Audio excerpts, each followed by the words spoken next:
So, what if the cure to your chronic stress isn't, a pill or a meditation retreat or even just some big change in your daily routine? Right. What if it's something completely outside of yourself? Exactly. What if the missing variable is literally the geometric shape of the ground beneath your feet? Today, we are taking a deep dive into a really mind-bending concept.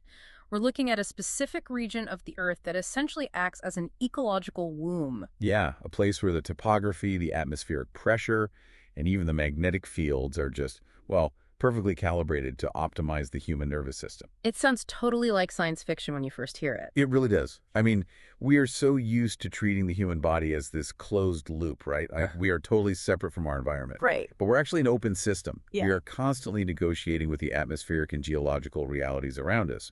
And when you dig into the biophysics, it turns out the Earth has specific locations that physically interface with human anatomy. Which brings us to today's source material. We are pulling from this intensely detailed research framework titled Biophysics of the Holy Basin, The Pulse of Palestine. Authored by Dr. Khaled Waleed. Yes, Dr. Waleed. And our mission today is to explore his unified GeoBio-oscillator model. We are going to investigate this radical but honestly highly measurable scientific idea that the Jerusalem and Dead Sea Basin acts as a physical mirror to the human heart and the vagus nerve. And I think it's important to be incredibly clear right up front because, a term like Holy Basin carries a ton of cultural and historical weight. Oh, absolutely. But this discussion today, it is not about mysticism. We are looking purely at measurable physics, fluid dynamics, hyperbaric medicine, and neurocardiology. Just the hard science. Exactly. We are breaking down how human physiology mechanically interacts with this very specific geography. We are just reporting what's in Dr. Waleed's framework. So if you've ever traveled somewhere and felt this inexplicable, sudden sense of physical relief, where your shoulders drop, your jaw just unclenches, and your breathing naturally slows down. You usually just write that off, right? Totally. You tell yourself, oh, I'm on vacation. Of course I feel relaxed. Right. It's just a psychological placebo. But Dr. Waleed's research suggests something entirely different. It suggests this measurable biological synchronization with the Earth's geometry. And to understand how a place can actually physically alter your nervous system, we first have to look at its literal physical shape. Yes, the heart topography of Jerusalem. And we have to compare it directly to the anatomical structure of the human heart. Which means we need to start with how the heart actually operates as an engineering mechanism. Because I think when most people think of the heart, they picture this single balloon just squeezing and releasing. Just pumping blood around the body in a circle. Right. But from a fluid dynamics perspective, Yes. It is way more complex than that. It's actually two separate circuits operating on a strict four-chamber system. You have two receiving chambers and two pumping chambers. Okay, so the atria on top and the ventricles on the bottom. Exactly. And this entire system functions on a very, very precise pressure gradient. Like, let's just trace the journey of a single drop of blood. Go ahead, let's do it. When deoxygenated blood returns to your heart from the rest of your body, it enters the right atrium. Now, if that chamber had high pressure, the returning blood would literally hit a wall of resistance. He just couldn't get in. It couldn't. So the right atrium has to exist in this state of near zero resistance. It operates at incredibly low pressure, basically 0 to 4 millimeters of mercury or mmHg. So it's essentially just a welcoming vacuum. That's a great way to put it. It gathers the blood with almost zero resistance. Okay, so it gathers the blood. Then what happens? Then it pushes that blood down into the right ventricle, and the right ventricle has one specific job: pump the blood next door to the lungs to get some oxygen. Which I imagine requires a bit more force.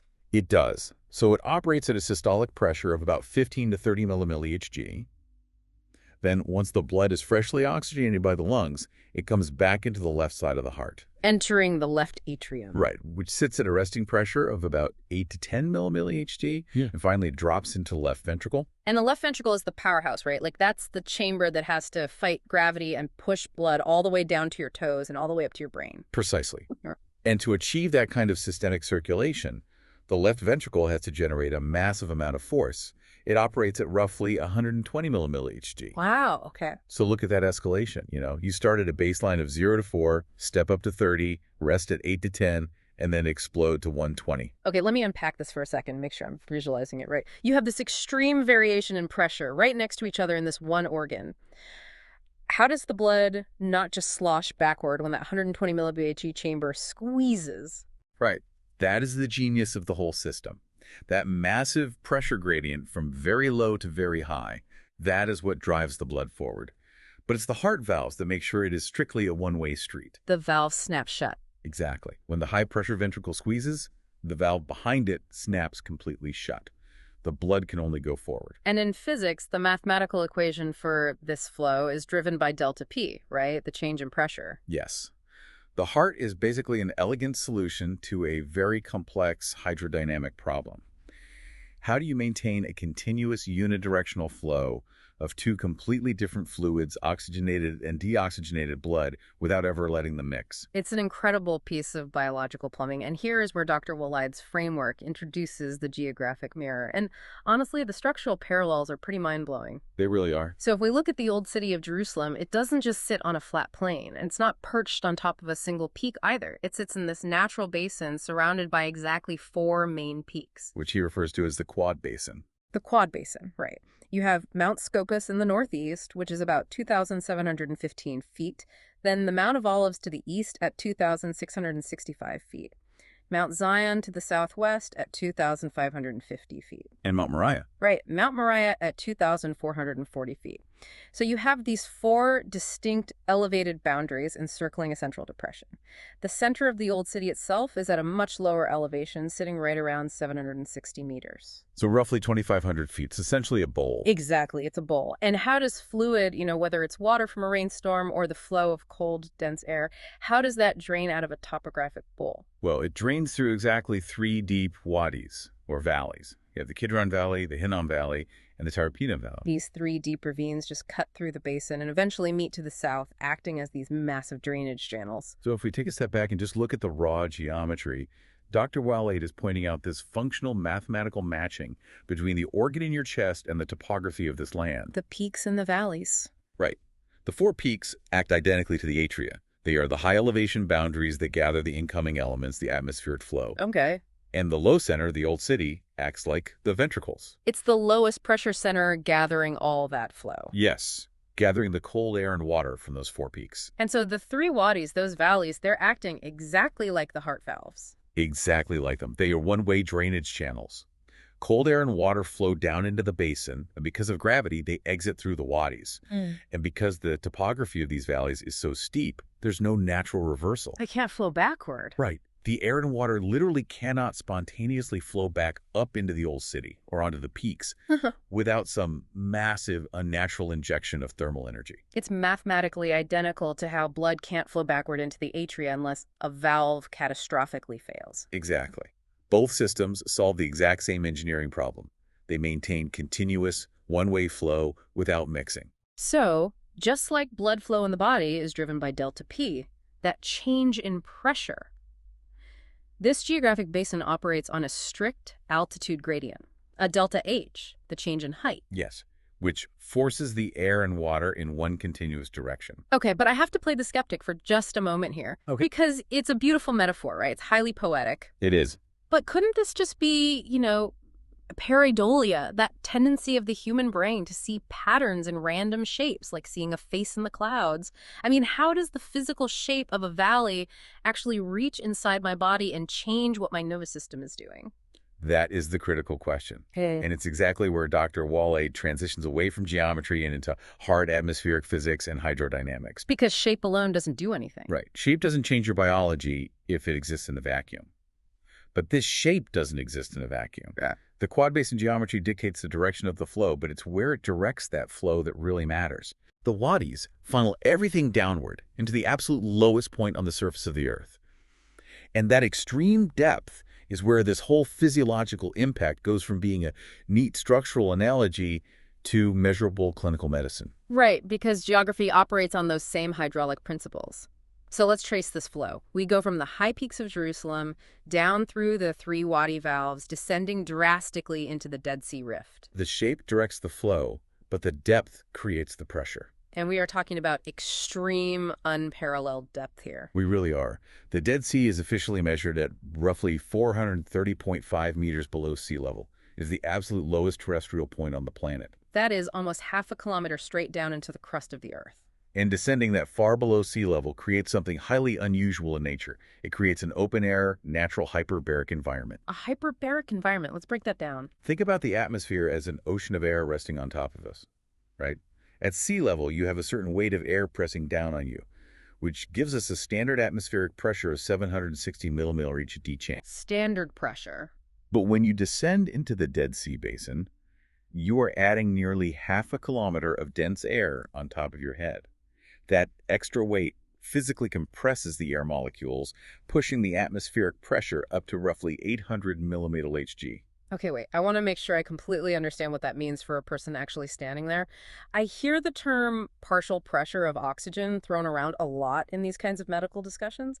Does this mean there is literally a higher percentage of oxygen in the air down there? That's a really common misconception, actually. Like instead of 21% oxygen, the air is suddenly 25% oxygen. No, and it's an important distinction to make. The ratio of gases in the atmosphere stays exactly the same. It is still roughly 21% oxygen, 78% nitrogen, and so on.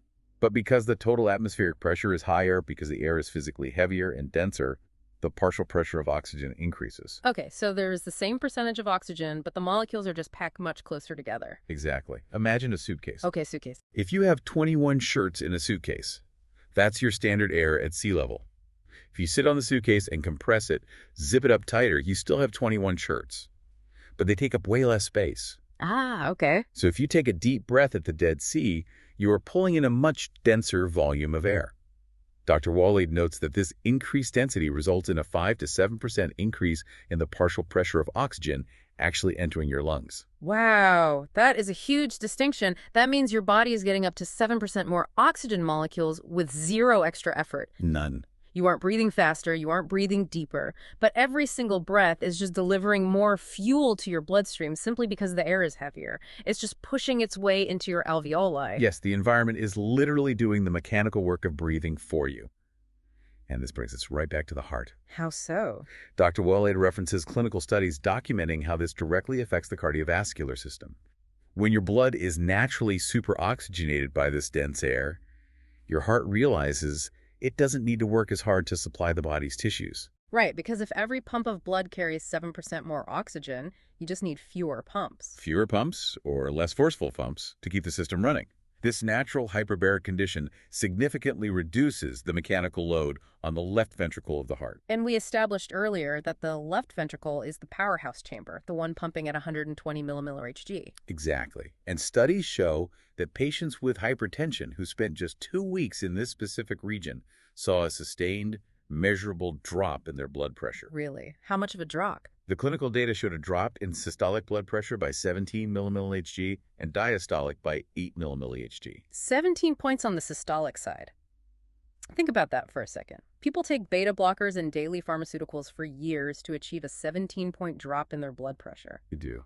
And here, the geographical depth is literally acting as a medication. It really is an open-air hyperbaric clinic. I mean, humanity spends millions building artificial hyperbaric oxygen chambers. Those steel tubes in hospitals, right? Yeah, where they pump in pressurized air to heal diabetic ulcers, reduce heart strain, or help professional athletes recover from injuries. They're artificially trying to recreate the exact biophysical conditions that exist naturally at the bottom of this specific rift. Okay, here's where it gets really interesting, but I have to challenge this concept a bit again. Yeah, for it. If this incredible cardiovascular relief is purely a function of just being below sea level, why couldn't I just go to any deep depression on Earth? That's a fair point. Like, what about Death Valley in California? Or the Turpin Depression in China? If depth is the only variable we're looking at, shouldn't those places offer the exact same medical benefits? It's the exact right question to ask. Okay. And it really sets up the genius of Dr. Waleed's framework. The answer is that depth is only one variable in a highly complex multivariable matrix. Okay. First of all, the scale is just completely different. Death Valley is about 86 meters below sea level. Right, not even close. And the Turpin Depression is about 154 meters below sea level.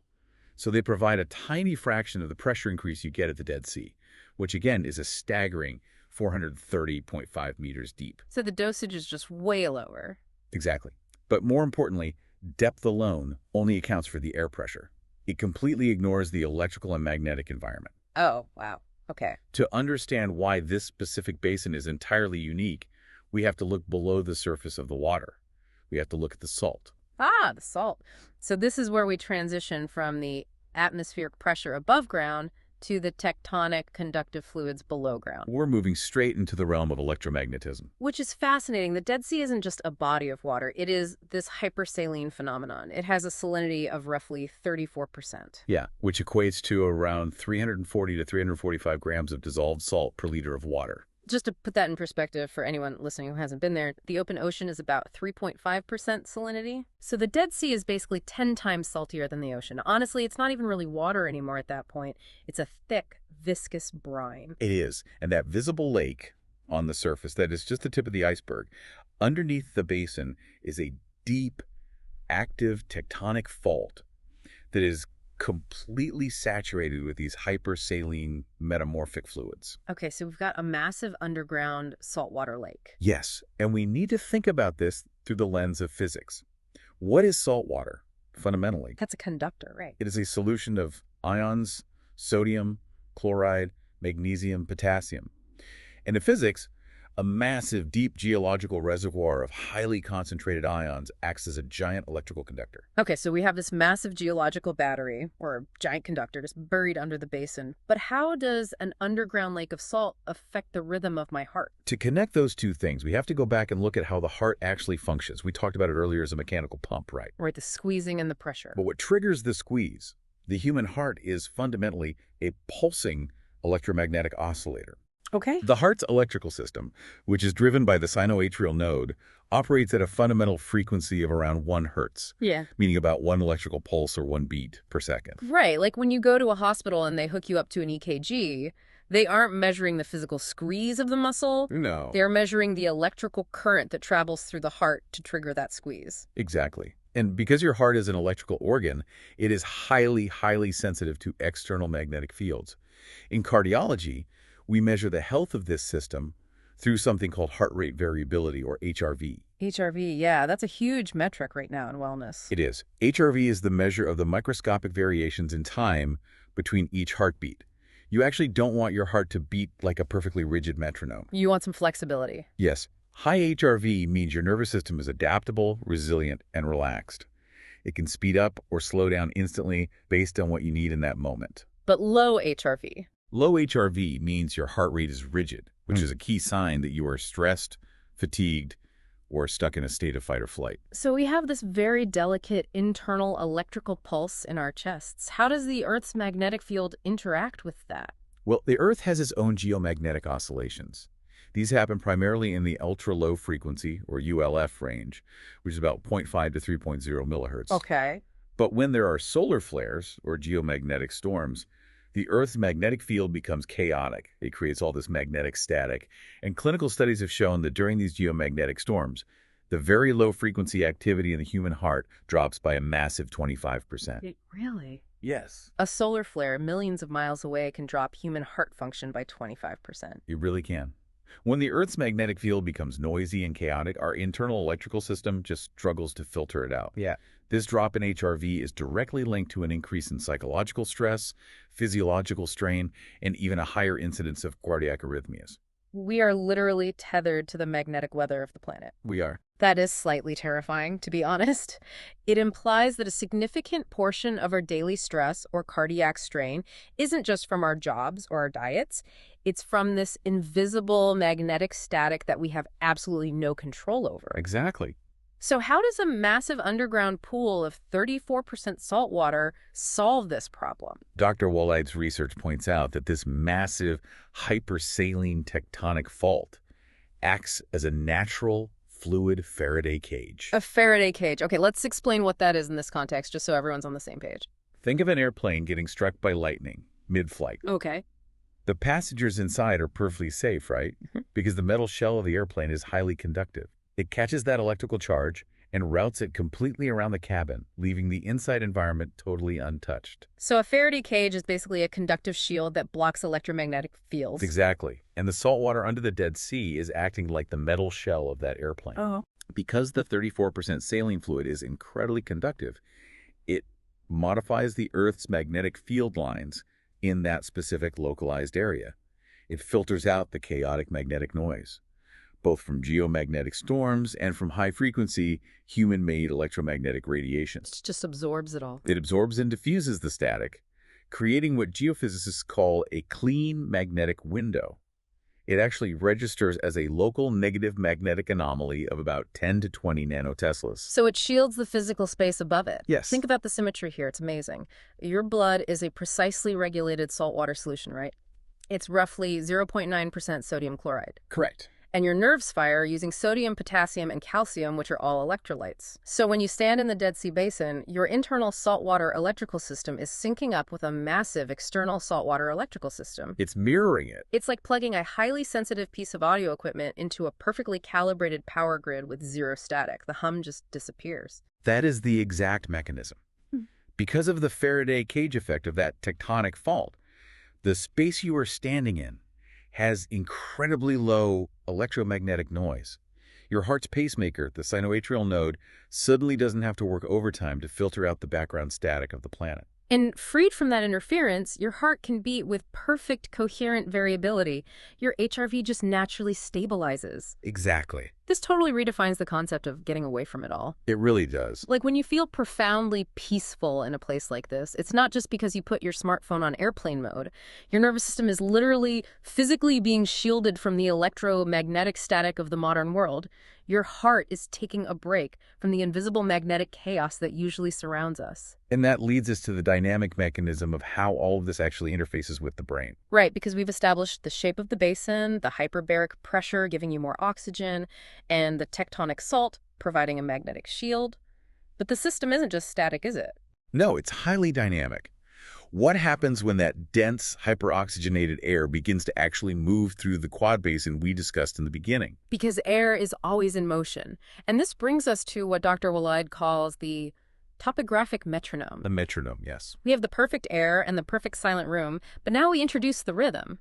We need to explore what happens when the wind hits those 4 specific peaks: Scopus, Olives, Zion, and Moriah. Well, because Jerusalem is not a flat plain, the winds don't just blow straight across and dissipate.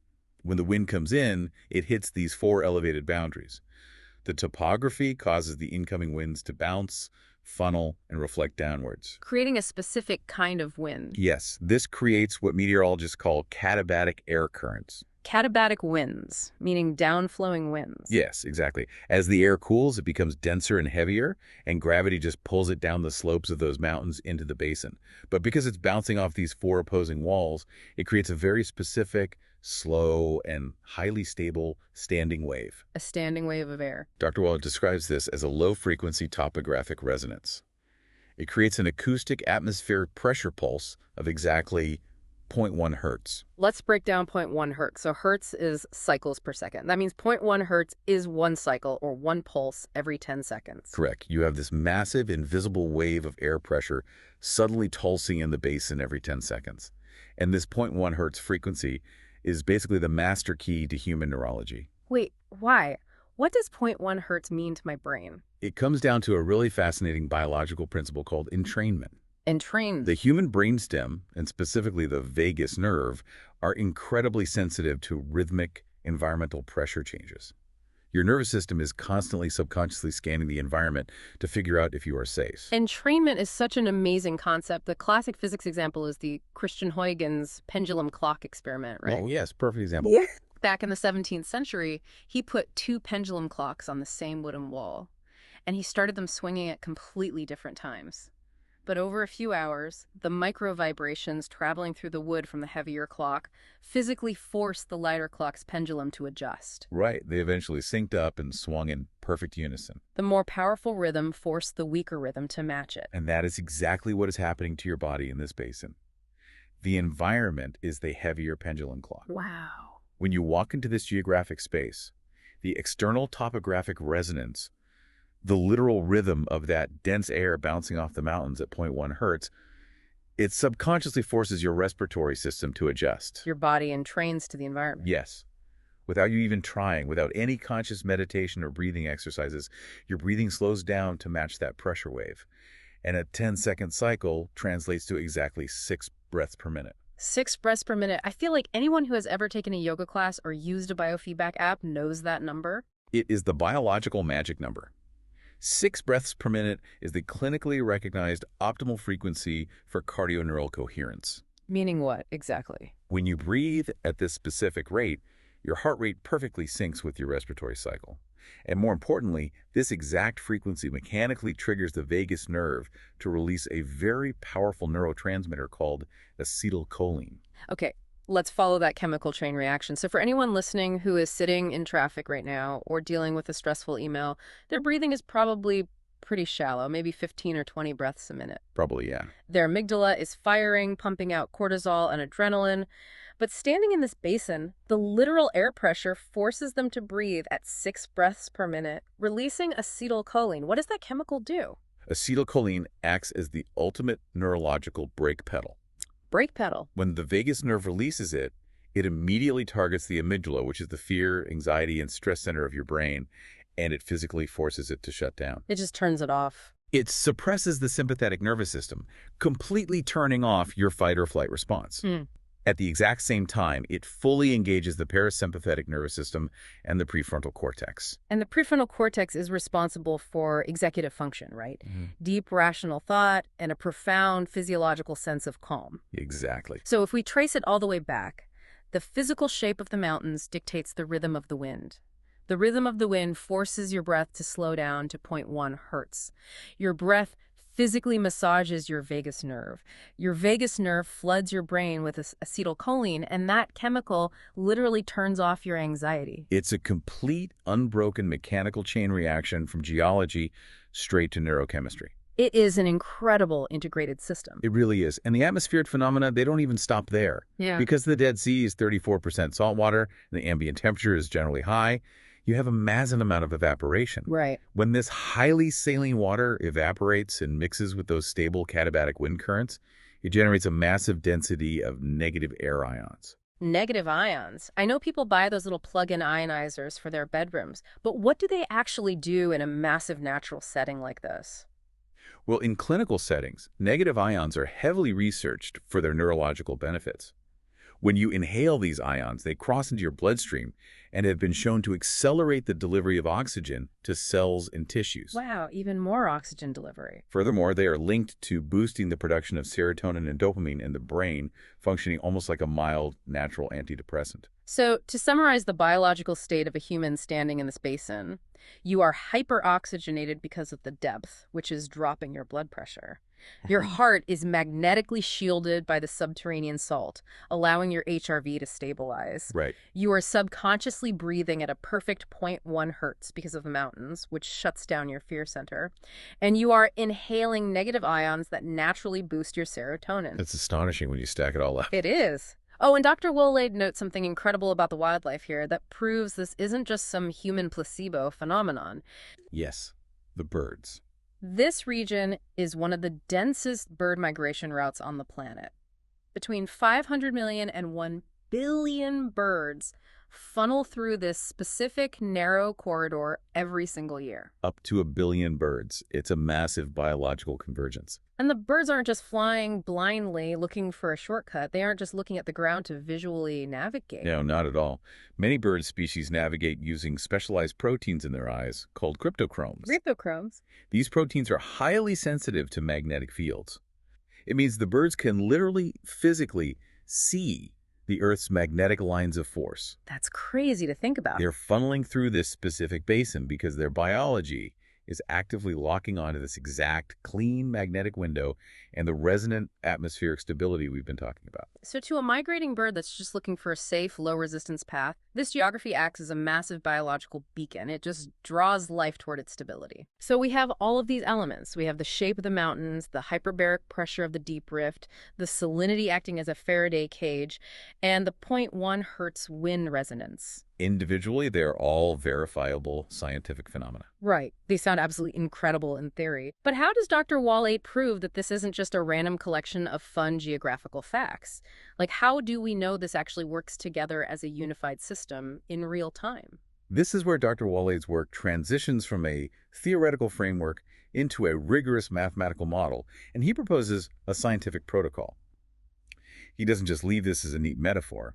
He introduces a strict mathematical equation for what he calls maximum cardiac coherence. The coherence equation. Okay, let's walk through it slowly because this is where all the threads really tie together. The equation is represented as C of t equals a function of delta p baro, comma, 1 over BULF noise, comma, sigma ion, comma, R wind.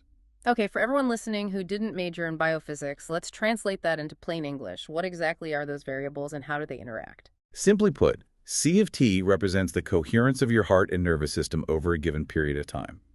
It's basically a measure of how smoothly and efficiently your biology is running. Okay, coherence. And the equation states that this coherence is a direct mathematical function of 4 interacting environmental variables. The first is delta p baro, which represents the change in barometric pressure. Specifically, the increased density of oxygen you get from being 430 meters below sea level. Right. So higher pressure equals higher coherence.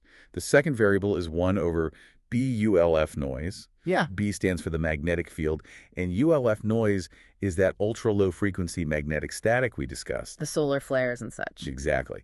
Notice that the equation puts 1 over the noise. That's an inverse relationship. It means the lower the magnetic static, thanks to the 34% salt shield blocking the noise, the higher your physiological coherence. Less static, smoother heartbeat. Makes perfect sense. The third variable is sigma ion, which represents the density of negative air ions generated by the evaporation of the salt water. Okay, the natural antidepressant effect. And the fourth is R wind, which is the wind resonance, that precise 0.1 hertz topographic metronome created by the wind bouncing off the 4 peaks of Jerusalem. So if we synthesize all of that, human physical harmony or maximum cardiac coherence is a direct mathematical result of increased atmospheric pressure divided by magnetic noise plus negative ions plus wind resonance. It has the formula. It is literally an equation for biological peace. But an equation is really just a hypothesis until it's tested against real data, right? Exactly. And to prove this, Dr. Waleed outlines a strict field trial using human subjects.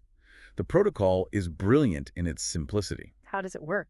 You take a cohort of people, wire them up with ECG monitors to track their precise heart rate variability and EEG monitors to track their brainwave states.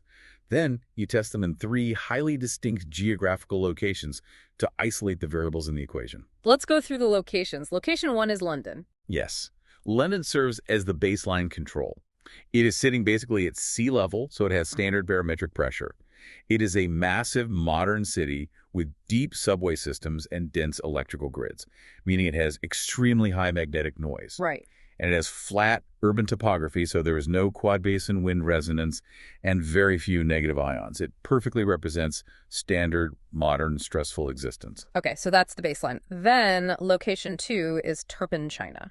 Now, this is the part of the experimental design that I just find fascinating. The Turpin Depression sits at 154 meters below sea level. Right, so it serves as the control for depth. Because it's below sea level, it has higher atmospheric pressure than London, meaning you get a slight increase in oxygen density.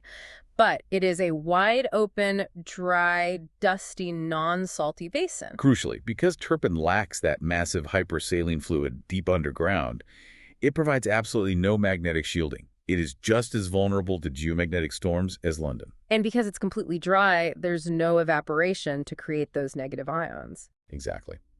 Then finally, location 3 is the target, Palestine's Jerusalem Dead Sea Basin. Where you have the ultimate extreme depth at negative 430.5 meters.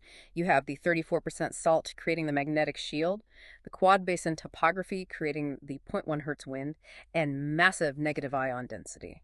The hypothesis here is very straightforward. While Turpin might show a slight physiological improvement over London simply due to the extra oxygen, the Jerusalem Dead Sea Basin will show an exponential nonlinear jump in maximum cardiac coherence. Because it's not just one factor. Right. All 4 variables in the equation are converging, and they're amplifying each other in real time. Now, I want to push back on this a little bit, specifically regarding London as the baseline. Okay, sure. The human body is incredibly adaptable, right? Neuroplasticity and evolutionary biology tell us that we adapt to our environments to survive. So wouldn't someone who lives in London their whole life simply adapt to the magnetic noise? That's a very sophisticated pushback. Wouldn't their body just down-regulate its stress response so that London feels like a baseline normal? I mean, why do we assume London is a permanent state of distress compared to this basin? It's true that the human body adapts to survive. A person in London will absolutely adapt their baseline cortisol levels, and their heart will compensate for the magnetic noise just to keep them alive and functioning. But adaptation is not the same as optimization. Okay, explain the difference. You can drive a car with the parking brake slightly engaged, right? The engine will adapt by burning more gas, and you will still get to your destination. But the engine is experiencing massive unseen wear and tear. Ah, I see. Dr. Waleed's equation isn't measuring survival. It is measuring maximum coherence.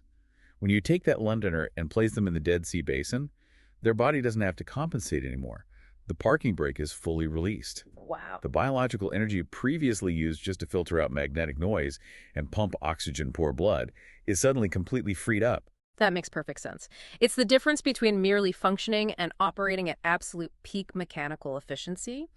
And just to further stress test Dr. Waleed's matrix, you could even add a fourth location to this thought experiment. Oh, like Lake Assal. Exactly. Lake Assal in Djibouti. Lake Assal is 155 meters below sea level, and it is incredibly salty. So you have depth and you have salt. Right. But it's a volcanic crater. It is full of magnetic noise generated by the volcanic basalt, and it doesn't have the four-peak quad basin shape to create the 0.1 hertz wind resonance. Right. If the healing effect was just about being below sea level, Turpin would work perfectly. If it was just about the salt, Lake Assal would work. But the math shows you need the complete matrix. You need all four of these extreme geological and atmospheric anomalies converging in one single spot on the map. And if you actually look at the statistical probability of these four extreme variables, lowest point on Earth, highest salinity, perfect quad-peak geometry, and active tectonic conductivity converging perfectly in one localized geographic space, the odds are infinitesimally small. It's almost impossible. Geologically speaking, it almost shouldn't happen. But it does. Which brings us to the final and perhaps the most conceptually profound section of Dr. Waleed's work. We've established the math, we've explored the biophysics, the fluid dynamics, the electromagnetism, and the anatomy. Right. Now, Dr. Waleed connects these hard numbers to the historical and cultural reverence for this specific land. He strips away the centuries of mysticism to reveal pure operational science. Yes. Dr. Waleed addresses a specific concept found in the Quran, which is the concept of baraka. This word is almost always translated into English simply as blessing, which gives it a very ethereal sort of magical connotation. And historically, this specific land is uniquely attributed with this baraka for all worlds, meaning for everything that exists, plants, animals, and humans. But Dr. Waleed radically reframes baraka. He argues that it is not a magical aura. It is not some fairy dust concept of holiness that requires belief to actually work. No, he defines it as an operational biophysical matrix. It's an engineering term. And he states that for an environment to officially qualify as having an operational baraka, it must meet three strict, scientifically measurable conditions. Okay, let's break down these three conditions. The three conditions are increase, sustainability, and transmissibility. Let's look at them one by one first. Increase. Meaning? The environment must produce more biological output from the exact same metabolic input. It must objectively enhance function. And we can test the basin against that rule easily. The 5 to 7% increase in the partial pressure of oxygen precisely meets the definition of increase. Your body takes the exact same breath, the same muscular input from your diaphragm, but produces more cellular energy, resulting in less strain on the left ventricle of your heart. That is a measurable physical increase. Exactly. The second condition is sustainability. Okay. The beneficial effect cannot be a temporary weather anomaly or just a seasonal fluke. It must be permanent and embedded in the structure of the system itself. And again, the basin checks the box perfectly. The deep tectonic fault, the 430.5 meter depth, the 34% salinity, and the four mountains of Jerusalem are ancient, permanent geological features. They do not fade with the seasons. The underground Faraday cage is always turned on, running 247. That is the ultimate definition of sustainability. Which brings us to the third and honestly the most important condition, transmissibility. The benefit of the environment cannot just be locked away in the rock. It must transfer its effects directly and immediately to the human body that enters it. And we see that perfectly with the concept of entrainment. We do. The syncing of your vagus nerve to the 0.1 Hz wind and the immediate stabilization of your heart rate variability due to the clean ULF magnetic field, that all happened automatically. You don't have to meditate to achieve it. You don't even have to believe in it. Right. The physical environment just forces it upon your physiology the moment you step into the basin. The benefit transmits directly to the host. When you put all of these pieces together, you really begin to realize that this geographic location physically acts exactly like an ecological womb. An ecological womb. That's a powerful phrase. Think about what a biological womb does for a developing fetus.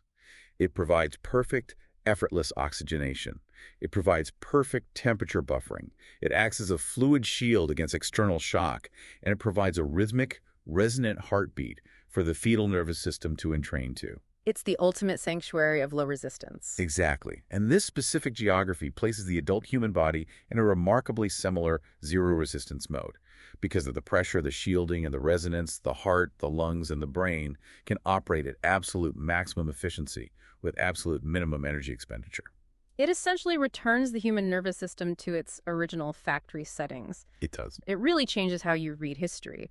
What ancient texts described intuitively as a blessed land, a place of peace and baraka, was actually a highly accurate, albeit non-technical, description of a perfectly optimized geobiological performance system. They felt the output. Right. The people living there felt the zero resistance mode. They felt their blood pressure drop. They felt their anxiety vanish. They just didn't have EKG machines or barometers to measure exactly why it was happening. They understood the output of the equation, even if they didn't know the specific variables. Dr. Waleed's work simply provides the variables. Let's summarize the journey we've just been on, because we have covered massive ground today. We started by looking at the human heart's intricate 4-chamber pressure system, and we mapped it perfectly onto the 4 peaks and 3 drainage wadis of Jerusalem's topography. A literal mirroring of function. Then we explored how the extreme negative 430.5 meter depth of the Dead Sea acts as a massive natural hyperbaric chamber, literally using the weight of the atmosphere to force extra oxygen into your blood. Dropping your blood pressure and taking the load off your left ventricle. Right. We then dove beneath the surface to examine how the deep tectonic fault, completely saturated with 34% saline fluid, acts as a massive electrical superconductor, Operating as a geological Faraday cage. shielding your heart from chaotic geomagnetic storms and human-made noise, allowing your heart rate variability to completely stabilize. And finally, we saw how the katabatic winds bouncing off the mountains create a 0.1 hertz atmospheric metronome. Through the physical law of entrainment, this rhythm forces your breathing to slow down, triggering your vagus nerve to release acetylcholine, which mechanically shuts down the fear center of your brain. while negative ions simultaneously flood your system with serotonin. We covered Dr. Khaled Waleed's brilliant synthesis of topography, electromagnetism, and neurocardiology. If we just step back for a moment and look at the big picture, this research forces a fundamental shift in perspective. How so? Well, we tend to view ourselves as these isolated, independent biological units just walking on the Earth. But this framework proves that you are deeply, continuously entangled with your environment. We're part of it. Your heartbeat, your stress levels, your hormonal balance, and your brainwaves are all in a constant, invisible, dynamic dialogue with the altitude, the magnetic fields, and the barometric pressure around you. You are not a closed loop. You are a highly porous biological antenna. And that leads to a final thought for you to mull over as you go about your day. If the Earth has a specific, mathematically verifiable sweet spot, an ecological womb that perfectly tunes the human heart and nervous system to a state of absolute coherence, what other environments have we blindly built for ourselves that are actively detuning us? That is the real question. The next time you feel completely overwhelmed, sitting in traffic in a high-rise concrete city, surrounded by the invisible static of Wi-Fi routers, power lines, and smog, don't just ask what's wrong with your mindset. Ask yourself, what is the magnetic frequency of the room you're sitting in right now?